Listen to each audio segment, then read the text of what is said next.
Hello, I'm Derek. I'm the CEO of Minus Tau. We're a concussion sensor developing company. So concussions, they're a headache for both the sports and the military sector. Just to quickly go off, you may recognize some of this from earlier on, but I just want to say that 1 in 10 contact athletes will get a concussion this season. So we have 10 athletes. One of them will end up being this little guy on the ground.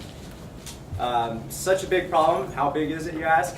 Mainstream media has addressed it, and most of the United States has passed legislation that requires every sports program to have a concussion protocol in place. That presents a political window that Minus Tau is seeking to take advantage of. So back to this, parents are keeping their children out of sports. That's a big problem. Going away from sports, 5% of the military will experience a traumatic brain injury. Even darker truth is that 1 in 3 concussions will go undiagnosed. It's football season tonight. There's football going on. 250 kids are walking around with undiagnosed concussions. That's a huge problem. They're going to have long-term problems down the road.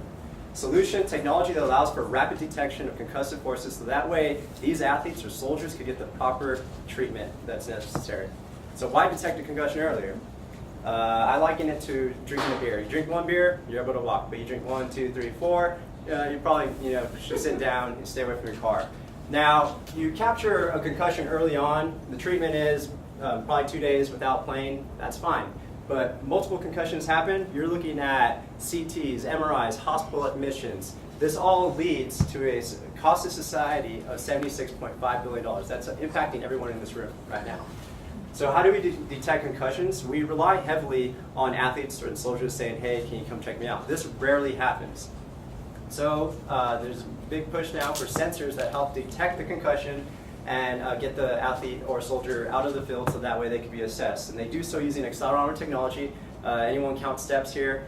That's the same technology. It just measures force, and it's able to say, hey, there might be a concussive force that's present. However, concussions aren't that binary. There's other things that go into it, which are EEG technology has come into the market, blood tests, etc. So the Minus Tau brings all those technologies together and utilizes a NASA patented algorithm which allows for this sensor to become a smart sensor that adapts to each user and can be completely integrated with concussion protocols and is smartphone capable, so compatible. So if you're a parent and your kid's wearing one of our headbands and they have concussive force, you will be notified that, hey, you should check out your kid. If you're a medical personnel or say BEMI doc, they could get the same data via their platform as well, and the athlete will then get treated necessarily. So when you compare our product to that of 5 other companies that are right now on the market, you'll see that across the board, we're not player dependent. We do implement clinical protocols. We use more than one type of technology. Like again, concussions are not binary. There's multiple components to it. And we're not sports dependent.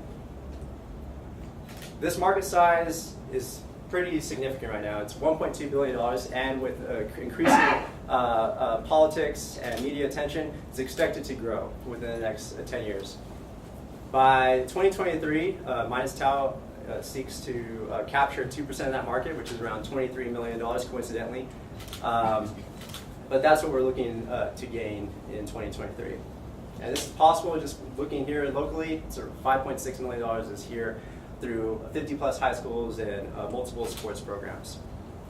Our infrastructure would be to partner with multiple sporting authorities at the professional, collegiate, and independent school district level, with key resources being sensors and software.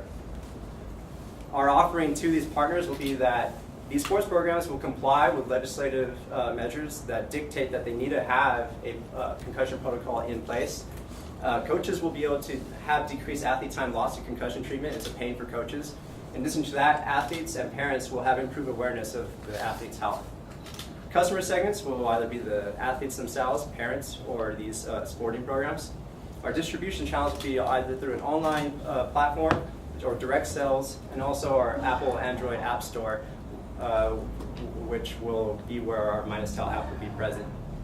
Our direct costs will be royalties to NASA, software infrastructure costs and manufacturing costs, with our revenue streams being 2 of them, will be the actual sale of the individual sensors and the recurrent revenue from monthly subscription charges for extended features for the Minus Tau app.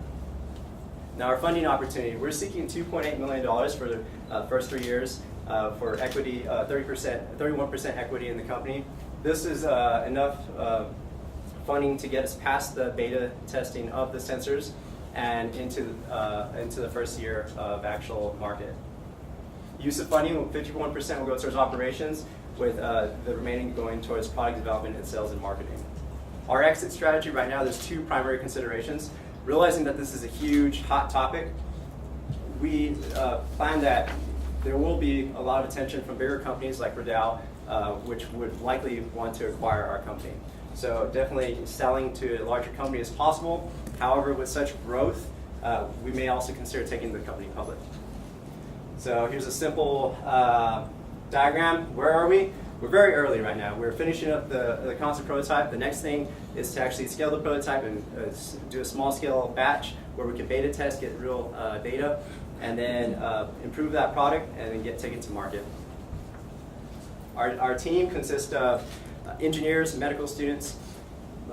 We have engineers with PhD backgrounds. In addition to that, we have graduate level engineers and computer programmers that are also graduate level. Medical students that are familiar with the clinical protocols that clinicians use. Future direction, we like to establish a manufacturer-ready scale prototype, take it to market, beta test, and do all that. So I won't go over this again. Just to summarize, why use a minus tau sensor? Because it's early detection, which is less games missed, good for the coaches, shorter treatment, reduced healthcare costs, good for everyone, and better outcome, good for the patient. So join minus tau today as a partner, investor, engineer, or mentor. I'll take any questions.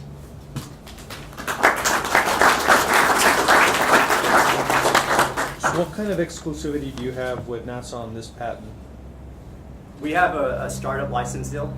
Right now, we're the only company to actually have this license through NASA. So what does that mean, a startup license deal? We have 3 years to actually take this to market. Once we take it to market, it is entirely ours. And what does NASA get? 4.2% royalties of revenue. For those 3 years? Or indefinite? Indefinite. And taking to market, what does that mean? So in 3 years you have to take it to market? Profit. So once we actually have profit on the sensors themselves. So you have to have profit within 3 years? Profit within 3 years, or at 3 years there is a part of the license track that we show that we had made due diligence and actually are on the verge of going to profit. They have said they would extend the licensing terms. What kind of approval do you have to have before you go to market? By who? Approval. So there's two pathways. One, we could seek FDA approval to actually turn this into a diagnostic test. It's more simple than pharmaceutical measures. It's a device FDA approval, which is less stringent. In addition to that, since we'll be implementing clinical protocols, it's what we call a digital prescription, which just came out. So software is moving at a fast pace. FDA realizes that, so the process to get FDA approved for digital prescriptions is actually very low compared to device, compared to pharmaceuticals. So that would be one route we could go. Or we could just use it as a diagnostic tool, not giving a diagnosis. There's no FDA approval. We just present it as a tool in assessing the patient. So that's a path that we could pursue and parallel with that FDA concurrency. Yes. So a tool for a profession to use. Correct. And as soon as, and of course, that would be, down the road if we wanted to actually say we want to diagnose the concussion, say you get hit, you have a concussion, that's a diagnosis, then that would be FDA approval that we would have to seek, but that would be something that we'd be doing concurrently while it's already out in the market.